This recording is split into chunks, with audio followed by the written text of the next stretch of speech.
Bueno, entonces empezamos hoy una nueva serie de charlas, de clases que pensé titularle Redescubriendo al Espíritu Santo, ¿verdad?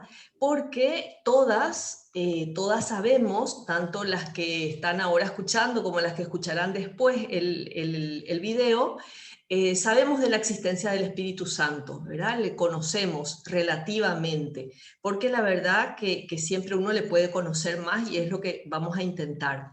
Entonces, San José María, que acabamos de pasar su fiesta el 26 de junio, le llamaba, decía que era el gran desconocido, decía, porque es olvidada la santidad. Entonces, como uniendo las dos cosas, porque el objetivo, la misión del Espíritu Santo es la santificación, ¿verdad? Entonces, pensaba contarles así como que siempre es más, como más ágil o más llevadero, contarles como una historia, ¿verdad? De que cuando la Santísima Trinidad, que es el misterio central de nuestra fe, cuando decidió, o pensó más bien, se reunió para pensar qué hacemos con el hombre, ¿verdad? ¿Qué hacemos con el hombre que por el pecado original se nos descompuso? Se nos descompuso y se nos alejó y algo tenemos que hacer. Entonces, como muchas revelaciones privadas manifestaron que Jesús se ofreció a hacerse hombre. El Hijo, ¿verdad? Se ofreció a hacerse hombre y el Espíritu Santo a ayudar al hombre a llegar al cielo. O sea, Jesús nos abría las puertas del cielo, ¿verdad? Con su nacimiento y con su muerte en la cruz, y el Espíritu Santo nos ayudaba a llegar al cielo. Entonces, otra cosa bueno, el Espíritu Santo es la tercera persona de la Santísima Trinidad, ¿verdad? Y es el amor entre el Padre y el Hijo. Como es tan fuerte ese amor, así como el amor entre los esposos, ¿verdad? Se hace realidad, se hace una persona, ¿verdad? En el hijo, ¿verdad? En los hijos que pueden llegar a tener. El amor entre el padre y el hijo es tan grande, tan fuerte, que se hace una persona divina que es el Espíritu Santo. Estas tres personas no son una después de la otra. Las tres son eternas, ¿verdad? El Padre, el Hijo y el Espíritu Santo son eternos. Y ninguno es mayor que el otro. Los tres son distintas personas, pero un solo Dios verdadero que nos ama, ¿verdad? Nos ama profundamente y por eso hicieron este modo, ¿verdad? Tramaron, por decirlo de alguna manera, o sea, organizaron este modo de salvarnos, ¿verdad? Y a mí me ayudó mucho, no sé si ya la vez pasada, cuando hablamos de los frutos del Espíritu Santo, supongo que ya les comenté, pero a mí también me ayuda a recordar, ¿verdad? Cómo cuando uno, para entender un poquito más la Santísima Trinidad, cuando uno se mira al espejo, que nos miramos las mujeres bastante seguido, ¿verdad? Para arreglarnos, para peinarnos, lo que sea, y cuando uno se mira en el espejo ve una imagen, ¿verdad? Y esa imagen se desdibuja cuando ya no estamos, cuando ya no nos miramos, ¿verdad? Y en la imagen que Dios tiene de sí mismo, en su inteligencia, en su mente de Dios, ¿verdad? Es tan potente esa imagen que tiene de sí mismo, que esa imagen se hace una persona. Entonces, el Hijo es imagen del Padre. Es la imagen que Él tiene en su mente, pero nos podemos hacer una idea de la imagen que nosotros proyectamos en el espejo, ¿verdad? Y surge un amor tan fuerte entre el Padre y el Hijo que ese amor se hace una persona y es el Espíritu Santo. ¿verdad? Por eso les decía que ninguno es anterior al otro ni posterior al otro, sino que los tres son eternos y existieron siempre, ¿verdad? Bueno, y el objetivo, decíamos, del Espíritu Santo es llevarnos a la santidad, ¿m? Hacernos santos, a todo ser humano que se precie de serlo, ¿verdad? Y el mayor efecto o la mayor obra del Espíritu Santo en nosotros es la filiación divina. ¿Mm? La filiación divina. ¿Qué quiere decir eso? Que somos hijas de Dios, no somos solo criaturas de Dios o criaturas de Dios. Fuimos creadas ciertamente por Él, así como todos los seres vivientes, ¿verdad? Pero a nosotros nos dio un alma, un alma espiritual, un alma espiritual que nos asemeja a Dios. Lo que nos hace semejantes a Dios, parecidos a Dios, es nuestra alma, que tiene inteligencia y que tiene voluntad, ¿verdad? Y la filiación divina nos hace hijos de Dios, además de ser criaturas suyas, hijos adoptivos de Dios.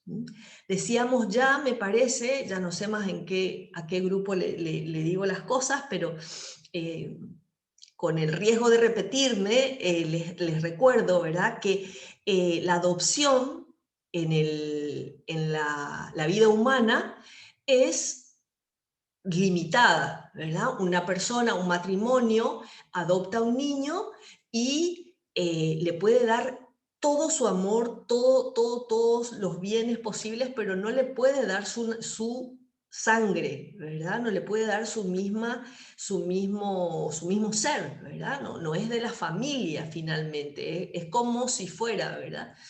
Mientras que a nosotros Dios nos adopta, a través del Espíritu Santo, nos adopta y nos hace hijos de Dios, nos hace participar de la vida de la Santísima Trinidad, de ese Padre, Hijo y Espíritu Santo, a través, a través de los sacramentos. Bueno, en realidad a través de la gracia, perdón, me voy a atrasar un poquitito más para llegar a esto que les digo. Nos hace hijos de Dios a través de la gracia. Y les pregunto, a ver, a Pao, Rocio, Celeste, a ver, ¿qué saben de la gracia? Ya saben mucho ustedes, yo sé eso. ¿Qué saben de la gracia? Que si alguien les pregunta, yo no quiero una definición de diccionario, ¿verdad? Teológico, sino que si alguien les pregunta, a una amiga le pregunta, mira fulanita, ¿sabes que escuché este tema de la gracia de Dios? ¿Qué es eso? ¿De qué están hablando cuando me dicen la gracia de Dios? ¿Alguna se anima a...? Qué difícil, qué difícil, dice Pau. Para mí es esencial que les quede esto claro. Necesito volver a la clase. Estás volviendo, por suerte. Entonces, la gracia de Dios, les recuerdo. La gracia es un don, que significa regalo, ¿verdad?, que nos da la fuerza de Dios, la naturaleza divina. Nosotros somos de naturaleza humana. Y algo así como que Dios le diera a un caballo una posibilidad de ser humano. Y que sería ya una cosa grandiosa, ¿verdad? A nosotros nos da la posibilidad de ser divinos, de ser como Dios a través de la gracia. Entonces la gracia es un don, un regalo de Dios, una fuerza de Dios, ¿cómo te diría? Como una participación en la naturaleza de Dios, o sea, es una participación, pero es algo que no se ve, no se siente, no se toca, no se huele, no se escucha. Entonces, por eso se nos pierde su valor, se nos puede perder. En la vida humana que tenemos, se nos puede perder porque no la sentimos con los sentidos. Y ese es el peligro de la fe, ¿verdad? Porque la fe no es algo que se pueda tampoco tocar ni sentir muchas veces. Alguna vez se puede sentir, ¿verdad? Entonces, la gracia que nos regala el Espíritu Santo está como inventada por la Santísima Trinidad para hacernos partícipes, o sea, para hacer la filiación divina. No, no, Celeste, no tiene nada que ver con los dones que tenemos cada uno. Esos son los talentos que Dios nos regala, ¿verdad? O sea, las virtudes, las cosas las facilidades que tenemos, ¿verdad? En realidad la gracia es más que eso. Se acerca un poco en el sentido de que después el Espíritu Santo, a través de las virtudes que vamos a estudiar, a través de los dones, nos facilita que esa gracia de Dios vaya actuando en nuestra alma. Entonces, la gracia es un don, un regalo de Dios, una fuerza de Dios que sale de Él para regalarnos su naturaleza divina. Quiero que dimensionen esto, ¿verdad? Porque es grande, ¿verdad? O sea, por eso les ponía el ejemplo, ¿verdad? O un perro, ¿verdad? Un perro que Dios de pronto dice, bueno, que sea humano también, ¿verdad? Si hay películas que a los animales les hacen hablar como si fueran seres humanos, ¿verdad? O seres pensantes, porque nos gustaría, ¿verdad? Pero no son seres humanos, son animales.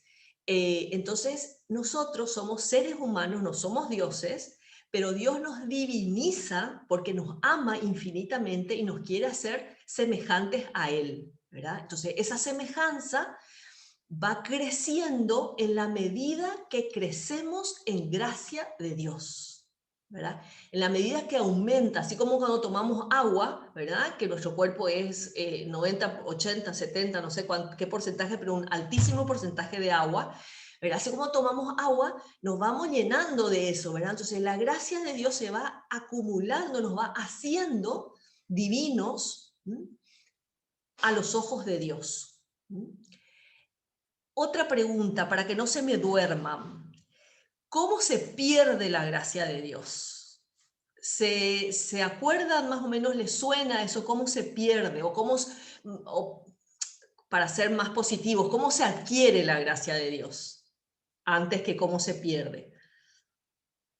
¿Qué no es? Bueno, entonces, ¿cómo se pierde? Se pierde por el pecado. Por el pecado.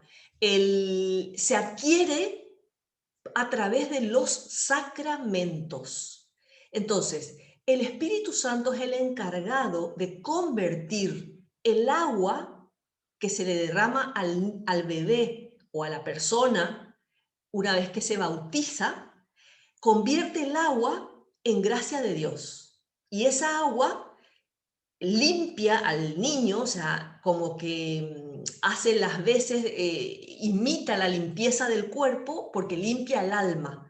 Entonces, el bautismo limpia el alma del pecado original, ¿verdad? O sea, ese primer bautismo, la primera gracia que nos llega a través del bautismo, limpia el pecado original.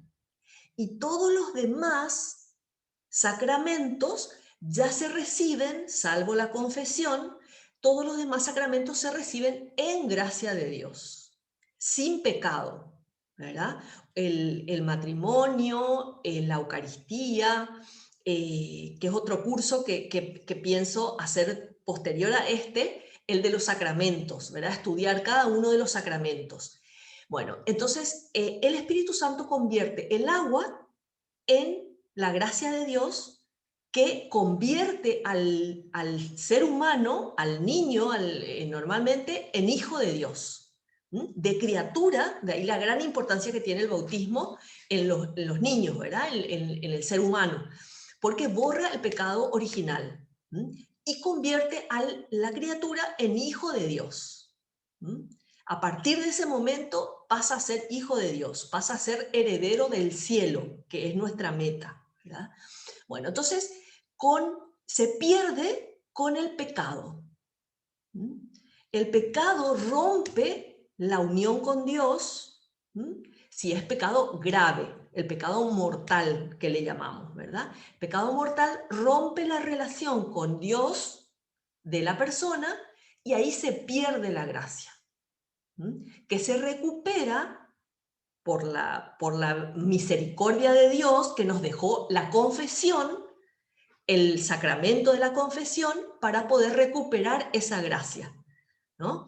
Y esa gracia se recupera eh, arrepintiéndose de los pecados y confesándose, ¿verdad? Entonces, cuando uno está en gracia y se confiesa de pecados que no son mortales, aumenta la gracia, ¿no? Y aumenta con ello el parecido que tenemos con Dios. Aumenta nuestra divinidad, digamos, ¿verdad? Es la vida, porque vieron que nosotros tenemos una vida humana, ¿verdad?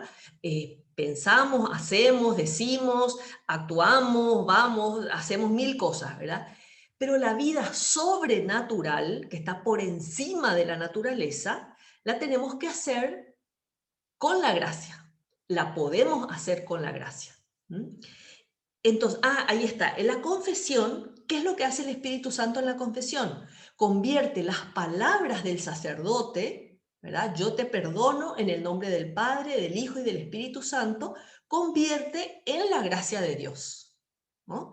Y en la Eucaristía convierte el pan en el cuerpo de Jesús, la sangre, el vino en la sangre de Jesús, ¿verdad? Entonces, en cada sacramento convierte eso sensible que nosotros vemos, ¿verdad? Porque nosotros somos sensibles, entonces Dios se pone a nuestro nivel, hasta eso hace, ¿verdad? Como para que nosotros, para que ahí nos entre por los sentidos la gracia, ¿verdad? En cada sacramento, en cada uno de los 7 sacramentos, nos entra por los sentidos, ¿verdad? En la confesión, por las palabras del sacerdote; en la Eucaristía, el pan, ¿verdad? Que es alimento del cuerpo y ahí es del alma; en la confirmación, ¿verdad? A través del aceite, del aceite del óleo, ¿verdad? Que es el aceite que nos pone y que nos hace soldados de Cristo; en el matrimonio, por las palabras que se dicen los cónyuges, ¿verdad? Que se comprometen ante Dios;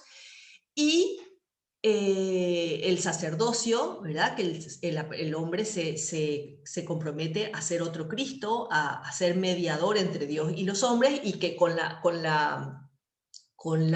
manos el obispo le impone las manos y ahí le viene la gracia del sacramento.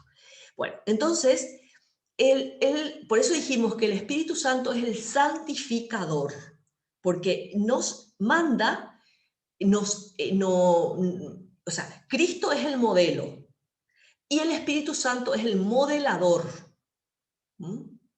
Nos va llegando su gracia, su fuerza, sus dones, que es lo que vamos a estudiar, para poder parecernos a Cristo. Entonces, ¿cómo actúa el Espíritu Santo? Ya dijimos, principalmente a través de las inspiraciones en el alma, a través de los sacramentos y a través de las inspiraciones en el alma. Las inspiraciones nos llegan a través de la oración, más en concreto, y a través de cualquier circunstancia. Una lectura, una clase, una meditación, lo que sea, ¿verdad? Una película, incluso el Espíritu Santo me puede hablar a través de lo que sea. Los sacramentos, una cosa importante, que ya nos queda poco tiempo, una cosa importante es algo de lo que ya les hablé y les quiero volver a recordar, es de la teología de la liberación. La teología de la liberación fue hace unos años atrás, unos 20 años atrás, un sacerdote que dejó de ser sacerdote, empezó una corriente, por decirlo de alguna manera, un movimiento, es realmente un movimiento que lo que hizo fue optar por los pobres, cosa buena, cosa muy buena, pero llevado al extremo, les hizo a los que llevan esa corriente, a los que siguen esa corriente, perdón, a dejar de lado los sacramentos. ¿Qué quiere decir eso? Que me voy a una parroquia y no hay un sacerdote que me confiese. Me voy a una parroquia y no hay misa, o hay una sola misa en las 24 horas del día. El sacerdote podría dar más misas, podría confesar más, podría... o sea, el objetivo del sacerdote es dar los sacramentos para que las personas se vayan llenando de la gracia de Dios y puedan llegar al cielo lo más parecidas a Dios posible. Entonces, las virtudes que decía Celeste, los dones, los talentos que tenemos nosotros, son esforzarse por vivir las virtudes, es como hacerlo a fuerza de remos, ¿verdad? Cuando uno se va en una lancha, en un barco, en un barquito, en un bote, uno puede ir con unos remos y se hace pesado, o sea, uno puede hacer ejercicio, pero se hace pesado. Sin embargo, si tiene unas velas, ¿verdad? Y hay viento, eso va solo. Entonces, los dones son como las velas en un barco, nos hacen ir rapidísimo. Entonces, lo propio del hombre, decíamos, es conocer y querer, inteligencia y voluntad. Y el Espíritu Santo lo que hace es perfeccionar cada una de ellas, o sea, la inteligencia y la voluntad. ¿Cómo perfecciona la voluntad? Con 3 dones, que son los que vamos a estudiar posteriormente.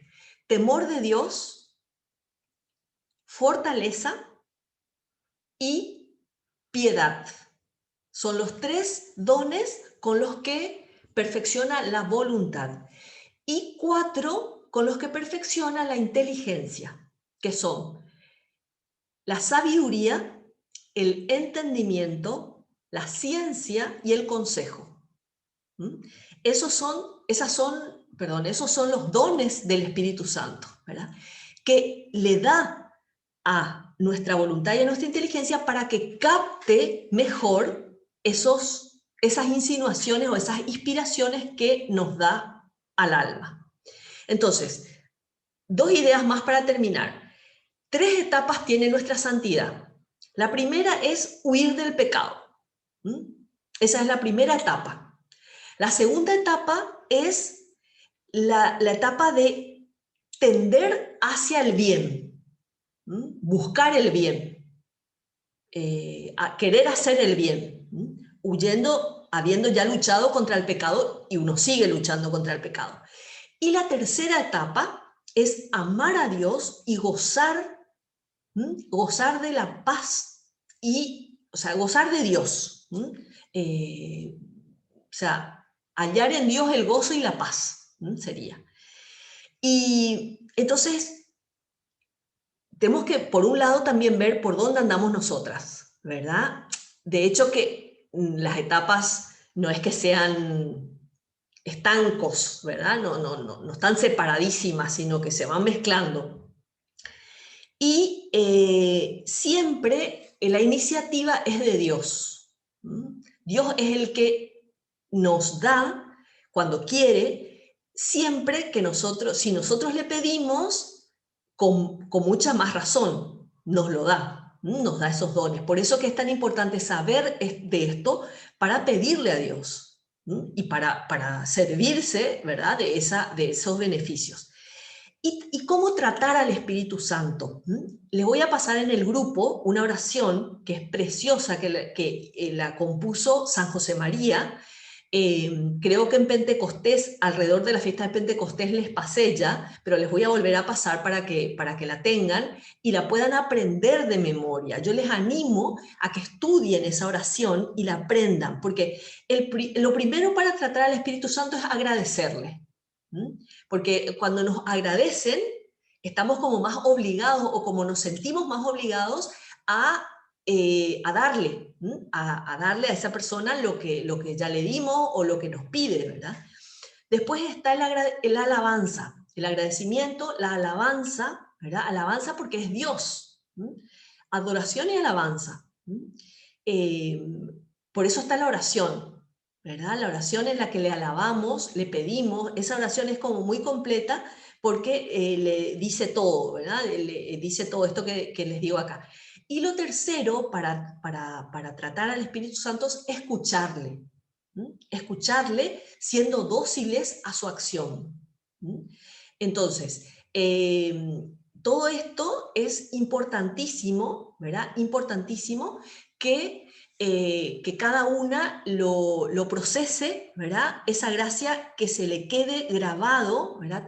Tenemos la gracia de Dios, tenemos la vida divina, por eso estamos como orientadas a Dios y nos podemos hacer santas.